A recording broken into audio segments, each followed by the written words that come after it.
What's good, YouTube? So in this video, I'm gonna be quickly telling you guys 5 reasons on why you shouldn't get the ZV-E10. So let's get straight to it. That brings me on to reason number 1, which is that it being APS-C. Now it's pretty much expected because in these cheaper cameras, a lot of them are APS-C. If you don't know what APS-C means, basically it just means it's a smaller sensor, so you're not getting that wider range that you would see in a full frame. And honestly, that's why I like to mention it, because you're not really future-proofing yourself. I would recommend getting a full frame because you're not forcing yourself to get those APS-C lenses.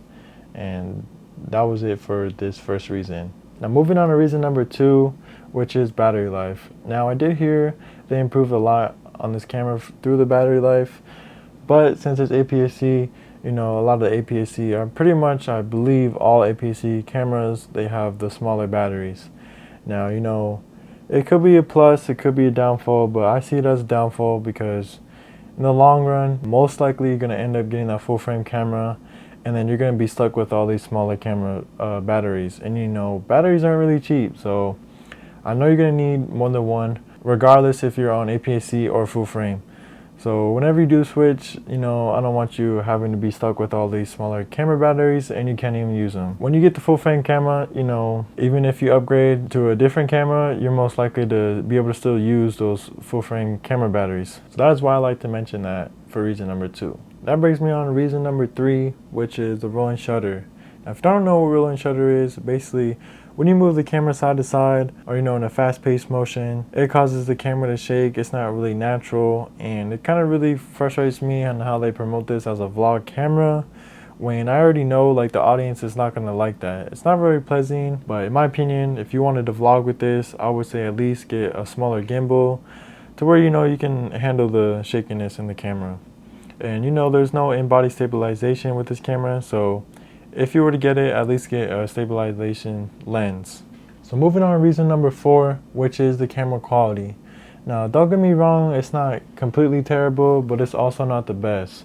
Remember, you're only looking at $699. When it's a smaller sensor, obviously you're not getting the best quality, especially when it says it can shoot S-Log3. I kind of didn't really seen it that you can use S-Log3. Kind of just, there's a lot of noise everywhere. It's hard to match if you're using a full frame and this camera at the same time. It's hard to match the same footage. So in my opinion, there's probably better options for better quality out there. And in my opinion, for it to be considered a good camera, at least for quality, I would recommend at least 4K 60. That's plenty. That's enough for it to be even considered called good. So I thought I had to mention that for reason number 4. Now last reason, which is reason number 5, and that is asking yourself, do you really need it? Really question yourself, do you really need this camera? And who is it for? And those kind of questions you gotta ask yourself. You know, are you using this for business work, using it for clientele, using this for social media? Is this the best choice? You know, really breaking it down, or really if you need it or not. In my opinion, this camera should be targeted for like beginners. If you're already looking at getting this camera, I feel like you should just beat it up to the ground, you know, shoot all kinds of stuff, get used to it, play around with it, you know, you're a beginner, don't worry about it breaking or not. Honestly, just beat it to the ground until it falls apart. In my opinion, that's a really good spot for this camera. I wouldn't really recommend using this as a B camera.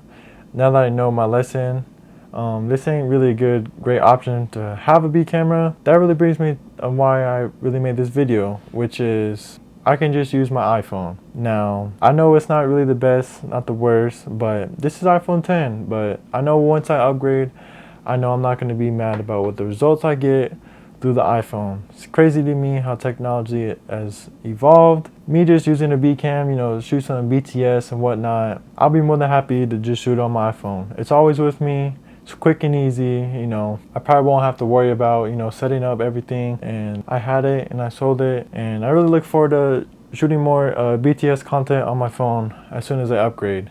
Looking for the iPhone 14, and we'll see what happens. That's pretty much it. Ask yourself, what are your needs for this camera? My opinion, it's a great beginner camera to start. Those are my 5 reasons. Let me know what you guys think, if you have any downfalls or even benefits of this camera. Not really putting pressure on reason why it's a bad camera, but those are my thoughts on reasons why you shouldn't get the camera. So let me know what you guys think, and I'll see you guys in the next one. Peace.